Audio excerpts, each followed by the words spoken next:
Good afternoon. Thank you so much for being here today. We're so happy to see you. Welcome to the Columbus Metropolitan Club. I'm Carrie Schmidt of Plentiful Philanthropy.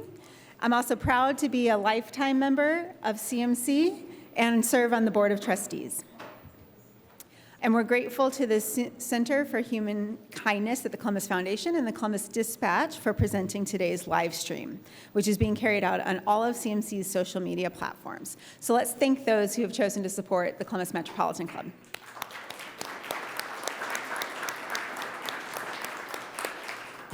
All right, now for today's conversation. I'm really excited to hear how this conversation goes today.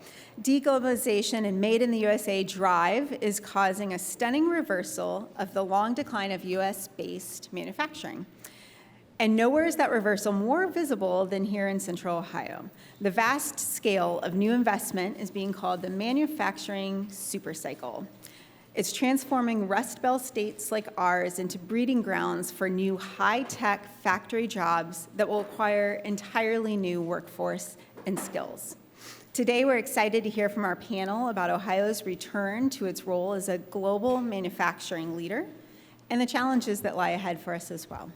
So we'd like to welcome today's guests, Ryan Osberger, the president of the Ohio Manufacturers Association, Dr. Bill Lafayette, owner of Regionomics, Damon Richardson, SVP of Manufacturing, American Nitro, and Daniela Vilasa, Human Resources Director for Costa Fiber.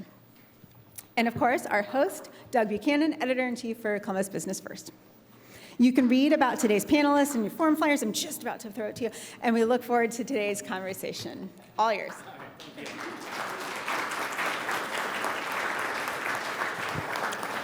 All right, thank you, Carrie. I'm very excited about this subject as well. We've been writing a lot about manufacturing expansion in Ohio, and we're going to set the stage for you with some background on exactly what is happening, and we're going to start with Bill, who is an economist by trade, and he's going to give us a little bit of what's going on with workforce. Go ahead, Bill.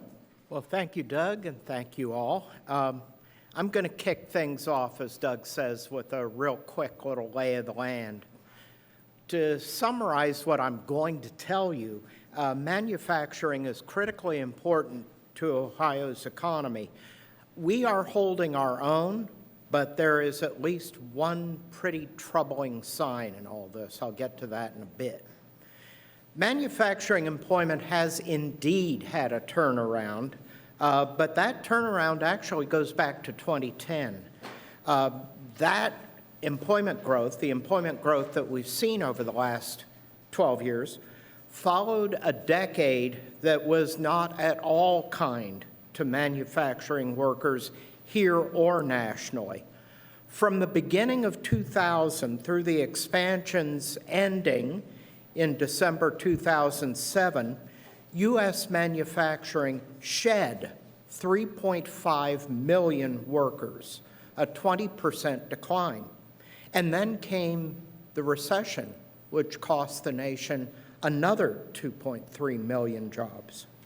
Employment is 1.5 million jobs higher now than it was at the beginning of 2010. Although this gain is obviously nowhere near what the preceding loss was, the 2010s were the first sustained manufacturing employment growth in 20 years. Here in Ohio, manufacturing employment totals nearly 700,000, higher than all states except California and Texas.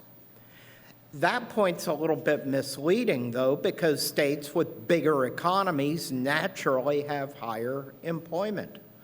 A better measure of the importance of manufacturing here in Ohio is based on what's called relative concentration, manufacturing share of total employment in Ohio versus the share nationally. Here we rank a still respectable ninth, with half again the manufacturing employment that you would expect in an economy Ohio's size. Ohio manufacturing employment grew faster than average from 2010 through 2019. The pandemic, though, hit Ohio manufacturing employment harder than average. So we are now just a touch lower than where we were in February 2020, while the U.S. is a tiny bit higher. Focusing on manufacturing employment, though, doesn't tell the whole tale, because for decades, the spread of technology has caused manufacturing employment to grow much more slowly than the value of the output that manufacturers produced. We use gross domestic product, or GDP, to measure the value of manufacturing output. Technology was the major reason why manufacturing employment fell during the expansion of the aughts. The widespread belief at the time, for those of you who remember, was a lot of breastfeeding and saying manufacturing jobs are all going overseas, U.S. manufacturing is dying. Although some of that was certainly going on, many of the lost jobs were in fact lost through automation. If offshoring were the main reason for the job loss that we saw in that decade, manufacturing GDP in the U.S. would have fallen. In fact, though, it increased faster than total GDP over those years. Ohio manufacturing GDP in 2022 totaled nearly $130 billion, less than only California, Texas, and Illinois, but only a touch less than Illinois. Our GDP concentration is 40% greater than you would expect in an economy our size. That ranks us 10th. Ohio's GDP growth before COVID was even stronger than the employment growth was. We lost only a little bit more than the national average in 2020, and GDP bounced back faster in Ohio than employment did. While Ohio employment, as I said, is a little bit less than before the pandemic hit, Ohio GDP is 2% higher than before the pandemic hit. I said earlier, I warned you that there is a troubling sign for Ohio manufacturing, though, and it's this. Nationwide, the number of manufacturing plants is 14% higher than it was a decade ago. But the number of manufacturing plants in Ohio is essentially unchanged. That means other states are doing better than we are at attracting expansions and relocations. Finally, let me touch briefly on what's on all our minds, namely Intel. To be clear, when you put Intel's impact in a statewide context, it's going to be marginal. But that doesn't mean that it's unimportant. It's going to bring in a new growing industry that's going to help diversify Ohio's economy, reduce the cyclicality of manufacturing, and will kick GDP growth into a slightly higher gear. Locally, of course, the impact's going to be much bigger than it is at the state level. Many of Central Ohio's key manufacturing industries are mature. Chip manufacturing, though, is still in growth mode. One of our key industries is automotive and parts manufacturing. I understand that electric cars are less complex than gas-powered cars and take fewer workers to produce. That's why that new battery plant in Jeffersonville and Honda's expansion of its existing plants is so important to the Central Ohio economy. Both that and Intel is going to lead to an increase in employment in Central Ohio rather than what's likely to be a decrease. So that's what I wanted to share. Doug, we're in your hands. Okay, thank you. Well, count me among those who thought that tech was not the number one reason for that, so I've already learned something from the aughts there, so that's good. Ryan, you have some things you wanted to say as well, and we've got some slides.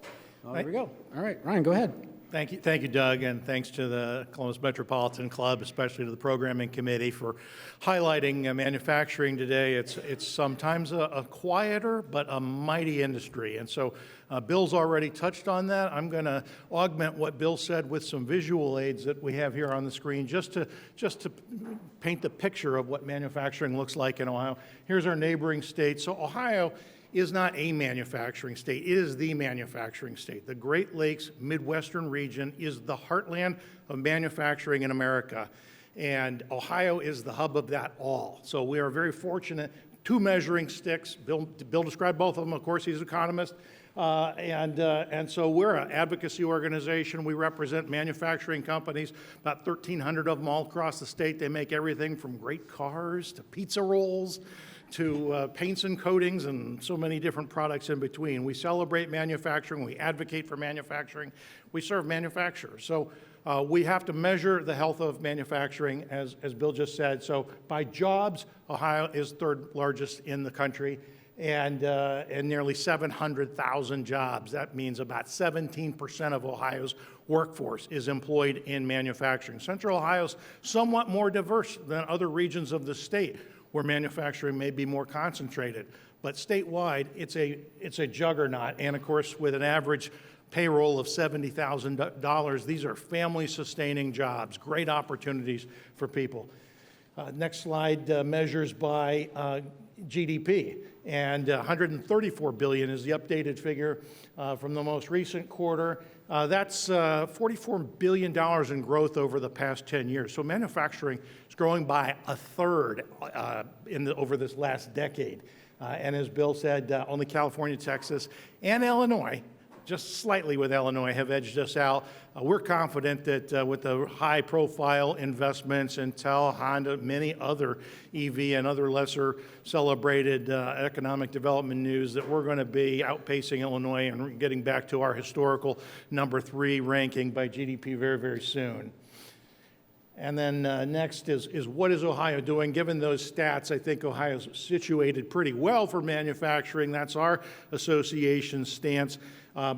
Here's a slide to depict what we think is going right in Ohio, and I'll start in the lower right there with the manufacturing legacy. Ohio has been, it is today, and we believe with the foundation and these secret sauce ingredients is going to continue to be manufacturing powerhouse well into the future. But certainly our legacy is a critical part of that. Industry 4.0, as Bill alluded to, technology. So there's innovation in products. How do you make a car better? How do you make an appliance better? How do you make a pizza roll better? That's product innovation. But how do you make them more cost efficient? That's process innovation. That's been happening in Ohio forever. We're really good at productivity. That's our secret ingredient here in Ohio. So now the race is on for Industry 4.0. Looking at our friends at Ohio Manufacturing Extension Partnership State and locally here in Columbus. They're helping manufacturers, particularly small, medium-sized ones, get ready for Industry 4.0, become more productive by using technology to innovate their processes. Governor and Lieutenant Governor cannot be excluded. Their contributions, what they're choosing to invest in, has really mattered. And on the left-hand side, the workforce initiatives, again, MEP, but also our very robust education and training offerings, certainly K through 12, career tech, community colleges, 4 years. It's all part of the solution, and there's greater alignment going on right now, still in the early stages. No state has figured out how to better align than there's a lot of room for improvement, let's just say that. But we're making the right investments decisions. Location, proximity markets, business climate, Jobs Ohio's ability to focus on sort of an industrial policy by having the continuity and expertise. We're seeing some real advantages in the ability to recruit strategically important businesses, especially in the manufacturing sector. And then lastly, it's all about workforce. Biggest crisis is the shortage of available talent into manufacturing. We'll take everybody. We have more jobs available today than we can possibly fill. That is driving automation and robotic investments. That's been going on in manufacturing, though, for 50-plus years. So that's nothing new for manufacturing. But the point is, we want to get more people engaged in manufacturing. These are family-sustaining jobs. MakingOhio.com is a tool that the association put together and is working with our different education partners to promote, to speak to young people about the pathways that are available in manufacturing. And not just young people, but people who are looking to change careers, career changers. So appreciate being here today. Look forward to some questions. Okay. We are going to come right back to workers and workforce right after we hear from Daniela and Damon about, why don't you just give us a short overview of what you do. Damon, you can start first. Yes, I'm the Vice President of Manufacturing for a new company that just moved here to Ohio, American Nitrile. We produce nitrile gloves, hand protection. This is an industry actually that was originally based in Ohio. Throughout most of its existence, it started to shift overseas in the 90s. And it's kind of interesting, at the beginning point of my career, I was actually starting my career when this industry was moving out and going overseas. And I'm very happy that I'm now being able to bring that industry back to Ohio, which is actually its home, especially in the northern part of Ohio around the Akron and Coshocton area. It used to be kind of the epicenter of the rubber industry and particularly the disposable gloves. So I'm very honored to be leading that industry coming back to the U.S. And I think the importance of this particular industry was really highlighted in the recent years during the pandemic, when there was a massive shortage of this particular category that was almost shutting down our healthcare system.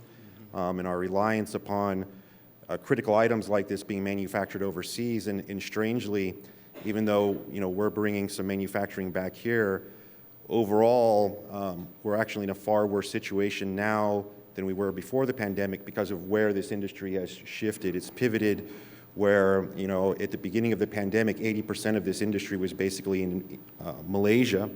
And since that time, China took the opportunity during the pandemic to really build up this industry really within a couple years, deploy really advanced technology in the manufacturing process. And now, because they're undercutting the Malaysian manufacturers in cost and literally dumping product into the U.S., it shifted basically our buying behavior, where the U.S. only relied upon 10% of our PPE coming from China. Prior to the pandemic, we're now getting 65% of our PPE from China now post-pandemic. And there's a lot of concerns that are related to that. And so I'm happy to at least be part of bringing this industry back and having at least a small portion of it back here in its home state, and looking forward to how that's going to basically create a little bit more robustness for our healthcare system in the future if there ever was another pandemic. Yeah. Oh, that's fantastic. Daniela, we're going from a very young manufacturing facility to an established one. Yeah. So I'm Daniela. I have worked. We're in the automotive industry. We do heat shield, hood liners, and dashboard for Chrysler, GM, Ford, Toyota, Honda, and others. I'm responsible for HR there. When I joined Acoustic Fiber, I didn't know anything about cars or hood liners or what even was a dashboard, but now I say that I know more than I think. So really, our job is, provide the thermal and acoustical solutions for the automotive industry. Really, my job is to ensure that we have the workforce to produce those parts to our customers. As you know, we have been talking in Ohio. It is a struggle, and we found some different ideas, and we're going to be talking here. Okay.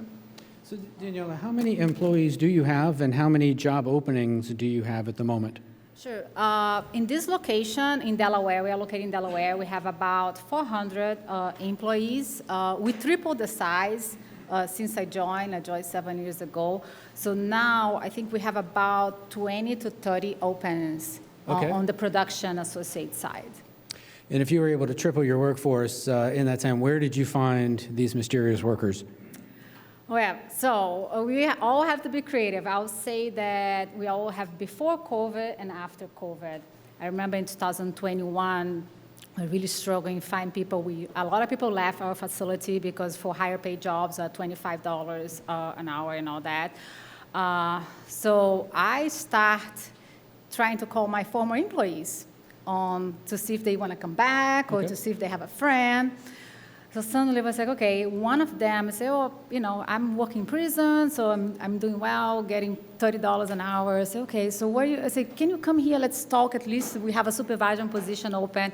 He speaks different language. And he said, oh, no, Sunday I can't, I'm going to go to church. And I said, okay, well, take me to church with you. Yeah. And I said, okay. So I was like, okay, I'm not sure what I'm doing, but I'm going to church on Sunday. So I was there, the church was the community from Africa, so a lot of them speak Swahili. So I'm there, singing, dancing, Swahili, English, and all that. So I, trying to think, okay, what I'm doing here, So at the end of the day, I went to my former employee, introduced me to the priest, and introduced to me a couple people in the church. So I met someone there that I thought was really business-oriented. And I was like, wow, maybe he can be in the community and can be bring people. Yeah. So called my CEO, he was in France, and I said, oh, I have an idea, I have a crazy idea. I said, okay, Daniela, tell me. I said, well, I met this person, I'd like to bring him in. So he's gonna be in the community recruiting people. I don't need a recruiter that sits behind the desk. I need a recruiter that's go outside. So I say, okay, just hire. I was like, wow, that was easy. So anyway, so we hire, Jimmy, actually he's here. Jimmy, say hi.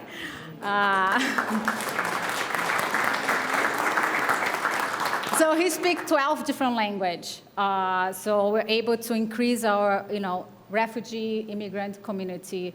That's just was not a quick example, but that was just one example. Another, we work with the refugees, Chris, Center of Refugees. Yeah. So in 2022, I hired more than 30 Afghanistans that they came to the U.S. Right. A lot of them, they didn't drive because they just got here. They didn't have drive license. So I was searching a lot. I was like, oh, how can I bring them to work? So the company absorbed the cost of transportation for 3 months. So they could get up to speed to get the drive license, to buy cars and all that. So this is another big community that we have in our facility. Again, we still struggle in finding people, keeping people, but we just try to find different ways. Damon, how is your workforce strategy? It's interesting because prior to coming back here to Ohio to start up this industry, I was actually working overseas. I worked over there for 14 years. So I came back right after the pandemic, and of course, all I was hearing about was labor shortage, labor shortage, labor shortage, and we were starting up this new manufacturing facility, and I was getting very nervous. It's like, are we going to be able to find people? And it was actually a very large concern, and we actually started up operations in November of last year, and we were rather surprised. I mean, I guess, I don't know if we're, a little bit unique or different. We only have a workforce right now about 140 people. That will probably double as we scale up our production. Mm-hmm. But the nature of our process and our technology is, we generally require a little bit more of a skilled workforce. Maintenance is we have very large machines. These require, a lot of technical skill sets. We have a lot of engineers that work in our facility, but even the semi-skilled or the entry-level positions in our facility, we were actually pleasantly surprised that we were able to recruit people very quickly. We actually still have a waiting list of people that we can call on that are waiting to get jobs here. Maybe we can send some your way, but I'm sure that one of the contributing factors of this is I think our package in terms of compensation was probably on the above average range. Okay. And we felt that was warranted given the what we were requiring of the employees and it being a little bit more of a higher skilled environment. And we knew that in order for us to be sustainable and exist, I mean, this is probably an important topic. I mean, bringing manufacturing back to the U.S., especially for a product like we make, a lot of the reasons why these industries have shifted overseas is because they could obviously make those products at a much lower cost. And particularly very labor-intensive items have been the ones that have benefited the most from offshoring. But in recent years, this has changed, especially in China. I think we kind of lose sight of what's happening in China. China has very rapidly increased their capacity for innovation. Before, it was like, we told them what to make, and they would make it, they could copy it, they could replicate it, and then they'd find a way to make it really efficiently, make it very cheaply. And we always kind of taught ourselves, well, China's never going to be able to innovate. We're going to continue to control the innovation. They're just going to be our low-cost manufacturing source. And especially over the 5 to 7 years, that's entirely changed. I mean, China now, in certain ways, is out-innovating us, right? And so we've got to be able to bring that back. So part of being able to bring an industry back is being able to be competitive and be cost competitive so that people aren't necessarily having to pay a large premium for products that are made in America. So knowing that, and the reason I'm kind of maybe going off tangent to mention this is because it does relate to the workforce, and that we knew that we were going to continue to have to deploy more and more automation to be competitive. And what we didn't want to do is, in the earlier stages where we were going to have to require more employees, we didn't want to get in a situation where we were going to have to maybe hire people and displace them as we had automation. So we needed to make sure we had a skill force that was a workforce that was able to adapt to the changes that were going to occur in our facility, and we're going to be able to grow, and we want to make sure that they were motivated to do that, and that they seen a career path, because we wanted to give people a career path where it's not, you're not just coming in and you're going to pack gloves. Eventually you're going to be a technician and potentially supervisor, and there was going to be a pathway. And this was something that I think was very exciting, because as a startup company, you had the opportunity for upward mobility. So not only did we offer, I'd say, a very appealing compensation package, we were also, as an entry-level position, people could see that they come in here, and if they worked hard, that they had a career path within a few years rather than kind of being in a stagnant position for a long time. And I think that's one of the key differentiators that's helped us recruit people and kind of have more of a kind of a waiting list situation rather than going out and struggling to find people. Well, you mentioned it, you're specifically talking about skilled labor and skilled workers. So finding the skills finding people with the skills. I mean, that's kind of the rub. And Bill, you can correct me if I'm wrong, but there's roughly the same number of open jobs as there are unemployed people. It's just we don't have the match. So are you finding skilled workers, or are you just finding bodies and then skilling them up? I mean, personally, we have a lot of electricians, welders, plumbers, metal workers. Again, like in our facility, this machine is not kind of like an off-the-shelf machine. It's custom made. It's very bespoke. If something breaks down, it's not like I can order a spare part. We have to fabricate that. So we had to have people with these skill sets here. You know, we have tons of piping that constantly needs to be maintained. So we had to have plumbers. So these trade skills, electricians, plumbers, we actually found that, you know, we didn't have an issue recruiting these people. And like even our maintenance team, we found that we were able to get really high quality people in our facility. So we haven't necessarily had a challenge getting people with the right skill set. And then in many of our positions where we're actually training those people, it really is just a matter of finding people with the willingness to learn. And we've been obviously educating a lot of people in some of the processes we do, such as, you know, compounding and packing, and a lot of things that are not like off-the-shelf standard things that people would have experience in. And we found that, you know, we've had people that have been very receptive to learning the education, learning the skill set. And something very recently that we've partnered with is OPI, which is Ohio Penal Industries, where what we're doing is, you know, they're trying to set up some glove manufacturing within their facility so that they can actually train some of the people in those facilities so that they have a skill set that when they're released that they could potentially be employed. And American Nitrile is very keen to participate in this because we can go in and we can actually help train these inmates and give them skill sets. And because our organization is growing and we know that these skills that they're learning in there are, I mean, we basically have a turnkey that when they're released, we can hire people that already have the skill sets to do the job. And these inmates who might normally have maybe a challenge getting employed, we're very happy to employ them. So I believe that, you know, this is an innovative way that we've looked at to get some of that more skilled, those people that have more skills already trained and up to speed for when we need them as we continue to expand. And you're definitely tapping an untapped market. Go ahead, Danielle. Again, we have found maybe 50% of our maintenance. The other, we are lucky to have a lot of good partners with us in Ohio. One of them is Columbus State. We have a program called MEP that we bring interns here to learn with us and then continue the full time as they provide training as well. There was a time that they brought a welding program to our facilities so we don't need to go out and learn. Even I weld. So, in case they need a backup. Okay. But anyway, I think, Ohio provides so many different partners that help. It has been helping the manufacturing world to get up to speed on their skills. Okay. Ryan, anything to say on the training side of things, retraining? Yeah. Upskilling is a term that we use every day, and there's so many different untapped populations we need in manufacturing. Certainly young people, as I mentioned on the slide, Making Ohio is intended to communicate to them and their parents, guidance counselors about those opportunities. But more and more of our members are turning to justice impacted individuals, another word for the formerly incarcerated populations. But there's a number of populations underrepresented in manufacturing. Women underrepresented. Women are 51% of Ohio's workforce, only about 30%, 27% in manufacturing employment. We need to do a better job of educating and attracting women into the manufacturing workforce. Minorities, even more so. Veterans, huge emphasis by Intel on veterans. So what can we be doing at the larger military installations and bases across the country when people are getting out and looking what to do next, right? That's a population. So more and more of these untapped populations, each of them requires its own strategy.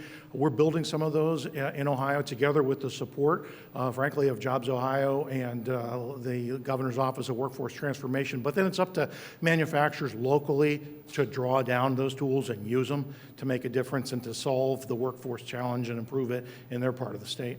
So how prevalent is the kind of outmoded image of manufacturing as being dirty, disgusting, and dangerous? Dark, dirty, dangerous perception is out there, but manufacturing has changed so much. I mean, I'm not going to say there aren't still factories that can be a little dark and can be a little dirty, but they're all advanced now. They they had to become more productive. That's what advanced manufacturing is, fancy name, simple concept. You take a factory and you utilize technology to operate the machinery more effectively. Industry 4.0's taking that to the next level. So the machines are talking to each other. They're talking to the ordering system. They're talking to the customer base.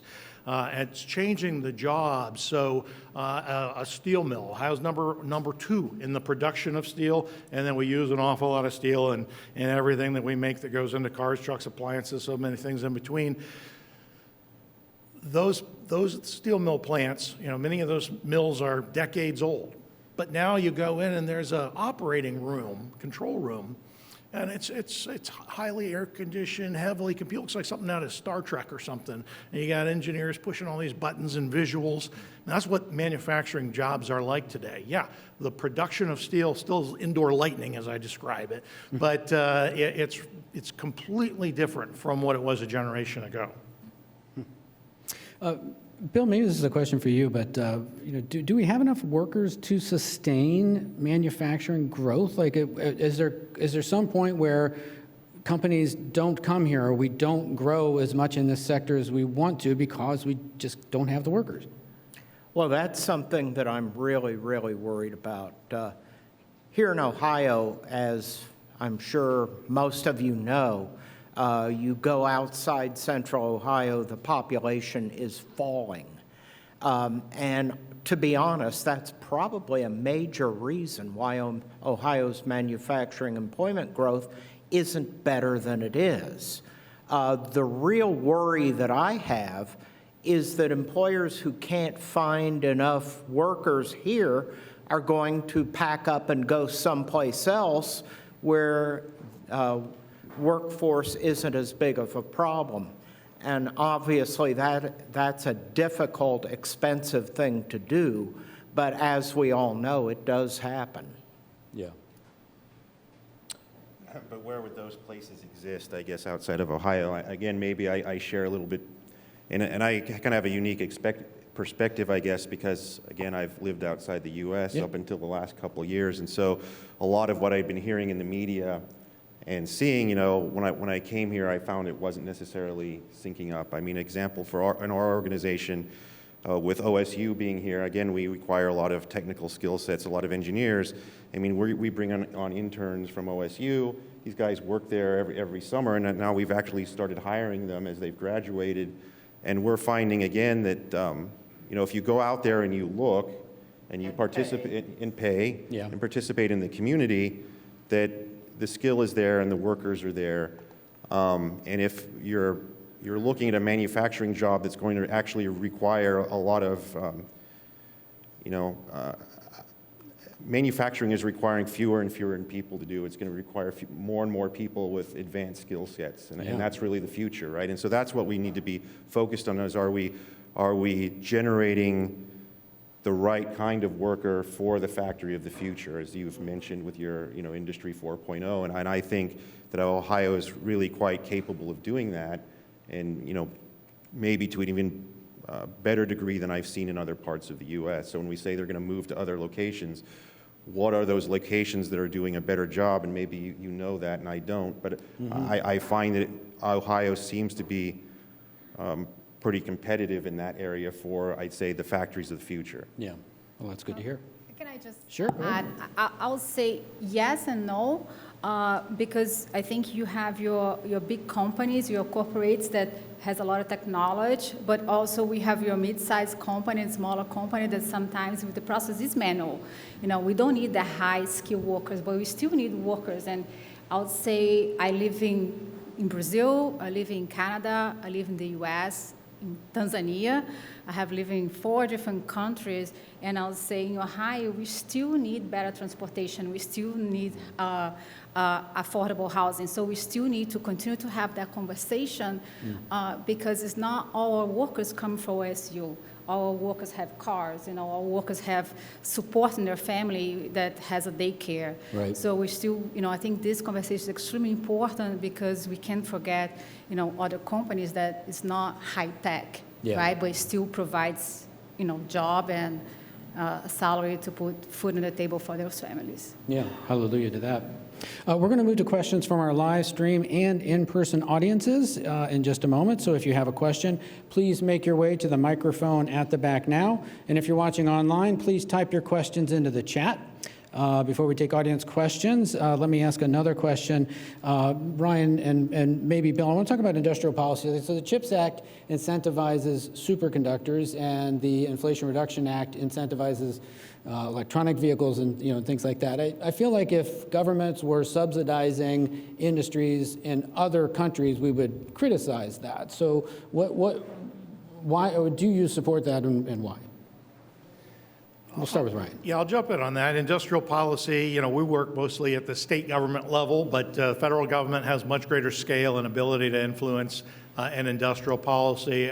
Our take is the United States has generally not had an industrial policy. It's been a laissez-faire approach. And so we're seeing in these recent laws that was just mentioned in CHIPS Act and in the Inflation Reduction Act, also the transportation package. Manufacturers win when there's transportation because we make all the products that go into the road and bridges, and we benefit from good transportation where we can put some raw materials and finished products. So those are of benefit. There are plenty of other countries around the world that have a very aggressive industrial policy that calls for subsidizing their manufacturing so that they can attract more manufacturing. That's been happening in our lifetime, and many of our member companies go to the International Trade Commission and file disputes against that type of a thing. Right. Ohio stands to benefit from these packages right now. I am not an expert in international trade, but that is kind of the conundrum, right, is how much is a plan versus unfair subsidies. Yeah. Well, at the national level, these acts are really a way to inject national security concerns into site selection decisions. It's an attempt to get producers to prioritize industries whose overseas locations pose problems of one sort or another. But really, it's like a local tax incentive in the sense that whether the incentives are really needed or not is unknowable. We do not know whether the Intel plant would be moving in up the street if the CHIPS Act had not been enacted. It's certainly a very strong incentive of Intel to convince us that it was, in fact, essential. And it may have been, but it may have not been.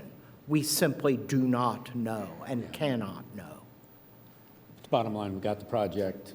So We got the project, and that is a good thing. But to worked the out for point us. that's already been mentioned, I mean, we are competing with countries that have manufacturing strategies, right? At the central government level, right? And they are driving the desired outcome, and they are seeing the big picture. And I think, unfortunately, as unpopular as this might sound, we tend to take things on a very short-term window, right? And we're competing with countries that are viewing things with a longer horizon. So to me, these type of initiatives and incentives are needed to compete with that type of a national strategy, national manufacturing strategy. We need a national manufacturing strategy, and that will involve, by necessity, probably subsidies or incentives to get industries that would not normally be looking at it from a purely economical level. Right. Agreed. Okay. Agreed. But really, it's the long term that a manufacturer is going to focus on. Right. The incentive is all well and good, but can they be efficient and productive in the long run? Well, it's CMC's longstanding tradition to take questions, and Sophia Pfiffner with CMC is curating questions from today's live stream. You can still join her at the microphone. Out of respect for others, please keep your questions brief, to the point, and please keep in mind that questions end with a question mark. Sophia, what is our first question? They sure do. So this question is from Kathy Ann Kowalski with Energy News Network and I in Ohio. What types of manufacturing would substantially provide more jobs as part of, well, let me edit this. What types of manufacturing would provide a substantial number of jobs for parts of southeastern Ohio that lost a large number of jobs in coal, steel, and aluminum? Well, that's something that I've been thinking about. I did a lot of work with the regional campuses of Ohio University a few years ago. And the problem with Southeast Ohio is probably, to a large extent, the terrain.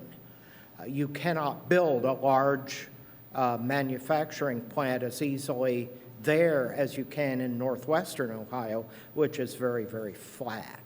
So there are, I'm trying to remember this number, but I want to say there are 40 or 50% of all manufacturing plants in the U.S. that employ fewer than 10 people. And there is a real opportunity for entrepreneurial manufacturing, much more than you would think. And that probably is where the opportunities lie. Okay. Mindy? Mindy Wright, member of the program committee, so thanks a lot for doing such a great job. In an article about differences between generations, the 538 website recently noted, quote, according to our survey and others, voters aged 18 to 29 are more likely than any other cohort to say that abortion should always be legal, that racism and racial inequality are big problems in the U.S., and that sexism and gender inequality is also a big problem. How concerned are you about the legislature's growing passage of laws that make Ohio less welcoming or attractive to workers in this age group? Brian? As an advocacy organization, I think I get that one. Yeah, so I think the question is related to the upcoming state issue 1, which has to do with altering Ohio's constitutional amendment process. And of course, there's a likely constitutional amendment having to do with women's reproductive rights right behind that in November. So the two are very closely linked right now. Our association, we have members on different sides of this. We have members that are concerned about the Constitution being over-amended, and that has been abused by some different groups. I would agree with over the years. At the same time, we have members who are looking at this as a workforce issue and attractiveness to work, and women's rights are important. And as I said earlier, if we as an industry want to be open to all populations, we have to be more attuned to those different things. Our association has chosen not to take a position on that, so we do not view that as a business issue. Anybody else? Okay. Next. Hi, everyone. Thanks for taking the time out of your day to come speak today. My name is Brian. I'm with JP Morgan Chase, and my question, I think, is directed mostly at Bill, but kind of in broad to the manufacturing leaders as well. But, you know, as Damon mentioned, he has had to hire some people at above average wages, and we all know that housing continues to be an issue in the area. Bill, where do you kind of see the cost of living in this city going, and where does the supply and demand equilibrium fall? Well, that is something that I've talked about here at CMC before. It is a big concern of mine. We have been underbuilding housing at least since the 2007-2009 recession, and we are way behind now.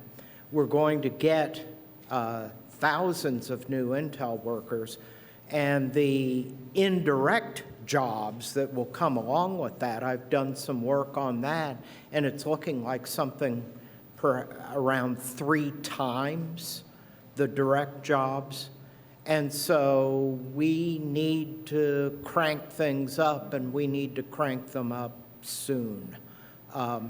We need housing at all price points. They talk about the $135,000 average salary of Intel. Actually, there will be people in that plant making $40,000 or $50,000. That is not a house in Dublin. That is an apartment in East Columbus. Yeah, very true. Okay, next. Hi, I'd also like to thank both CMC and the panelists who have been terrific on this topic. I'm Margie Pizzuti. I'm the happily retired CEO of Goodwill Columbus. And the question I have, and it's probably for Ryan, but others can certainly answer as well. Many of us know Goodwill is rags and bags, but we do a lot to train individuals, both with disabilities and other barriers, on a pathway to economic self-sufficiency through the power of work. There's lots of other nonprofit agencies in Franklin County and throughout the state. I wondered what you're doing to reach out to this sector, because there is a terrific convergence of what many of us are doing in training and what you're doing. So. Be happy to comment on that. Thank you for the question, Marjorie. So our approach on workforce, and on my infographic, this had to do with alignment, a lot in that slide. But the centerpiece for us on alignment for manufacturing workforce is called the Industry Sector Partnership, the Manufacturing Industry Sector Partnership. Get a group of manufacturers together at a regional basis. Why? Because workforce development is not a top-down statewide solution. It's got to be done locally. It's got to be done regionally. So you get the ISP, you get manufacturers together. They all share the talent problem. They all need to share in the talent solution. So then you identify all these different tools, all these different populations. Goodwill Industries is a partner in most of our industry sector partnerships. We have 13 industry sector partnerships around the state. The one here in Central Ohio is called COMP, Central Ohio Manufacturing Partnership. Goodwill is absolutely a partner in that. It's up to the manufacturers, though, in that ISP to prioritize which population are we going to go after first, which 3 or 4 things are we going to do this year, because you can't boil the ocean.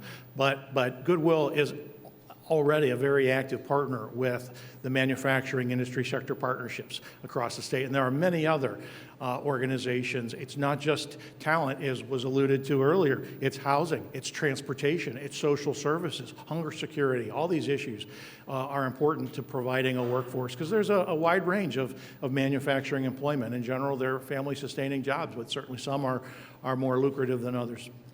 Appreciate that, and I wasn't trying to tout Goodwill. I was trying to tout the entire sector, and there is a human service chamber of Franklin County representing 200 nonprofit health and human service agencies that could tap into Central Ohio. So thank you so much. Just maybe I could add a little bit onto that. Sure. For my organization in particular, one of our customers is actually the Central Association for the Blind and Visually Impaired. So this is an organization that tries to help employ people with visual disabilities. And our organization in particular has looked at this as another area where we can, potentially find people. And we're actually employing visually impaired people in our facility and actually look for roles that disabled or visually impaired people can perform in our facility. That's interesting. Yeah. Okay, Dave. Hi, I'm Laura Fish. I'm with Applegate Talent Strategies, and I've worked in this space for about the last 30 years, and historically what I've seen is that businesses are really good at working with the workforce system in talent acquisition and getting all the feelers out and doing all of those things, but when we get to job retention, that really poses for a lot of businesses a challenge. So one of the things we've seen in the last year is big burnout with recruiters because the hiring at some businesses has become like a sieve. They hire someone, they walk out the door not too long after. So my question is, how high of a priority is it for you personally, really all of you, each of you, to retain those workers, and what are you doing to upskill your individual leaders to take a part in improving your job retention, if that's an issue? Maybe some of you not, and then I want to know what you're doing that's so great. Danielle, anything? Well, I can go. Oh, I wish it was not a problem, but yeah, it is a problem, and we work together with not just acquisition, but also the retention. And we try to continue to develop our employees and promote them to different roles as we can. As I mentioned, a couple partnerships that we have and opportunities that we have to promote within, we always try. We try to make some fun as well, even though manufacturing can be not fun, but we, like this Friday, we have a cookout. Actually, it's not a cookout anymore. Used to be, we used to grill burgers, the leadership burgers for the employees. Now we do food trucks. Since you have such a diverse workforce, so we have different type of food trucks. We have games. Try to do some of those parties a couple times a year, but also try to hear our employees and kind of like come some of ideas of improvement so they can feel they are part of the organization and other engagement activities throughout the year. There's a couple of things. Anything? Yeah, I think again, every organization is probably different. I mean, we have the benefit of being a young, fresh organization that's growing, so therefore that creates a lot of opportunity, and I think that's been one of the primary drivers for us. So obviously, I think from a compensation standpoint, we do well. We obviously hold a lot of employee events. We like to get the families engaged. But if we take a look at a lot of the people who joined our organization, say 6 months ago, about 25% of those people have been promoted or in upper level roles, and so I think people see that, hey, if I come in here and I stay focused and I do my job, I've got a career path. And I think that's one of the biggest things I think we offer, and why we maybe not had so much of a challenge around this, is that having career paths for our people is very important. And that's one of the things we educate people on when they come here is, hey, what is it you want to do?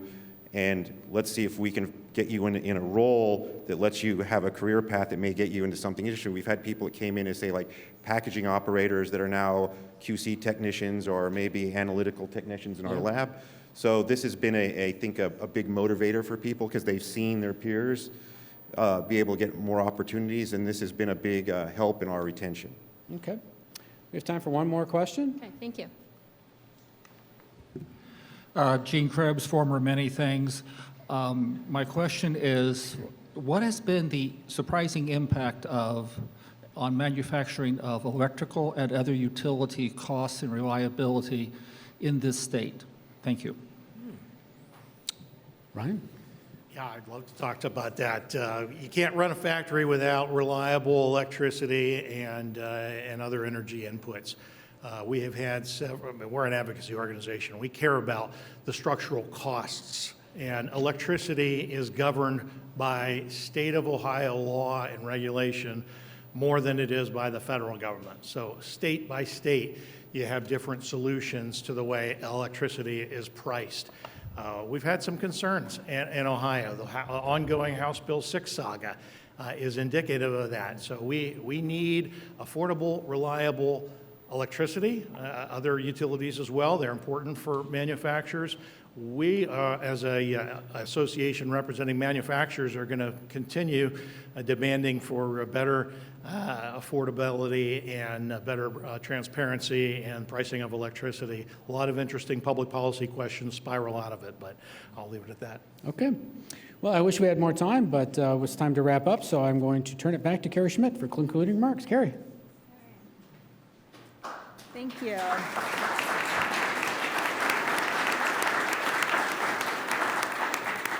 That was great discussion. I have to say, this was personal to me. My father spent his career in manufactured goods, and it provided me the opportunity, while home from college, to work on one of those factory floors. So it's kind of good to hear where the industry is today. I hope you all enjoyed it as well. We really thank you all for making time, for being here, for joining us on the live streaming. Thank you to Grange Insurance Audubon Center for hosting us today, our virtual seat patrons, the Center for Human Kindness at the Columbus Foundation, and of course the Columbus Dispatch for supporting today's live stream. A very special appreciation to today's speakers, Ryan Augsburger, Bill Lafayette, Damon Richardson, Daniela Vilasa, sorry about that, and our host, Doug Buchanan. All right, good job.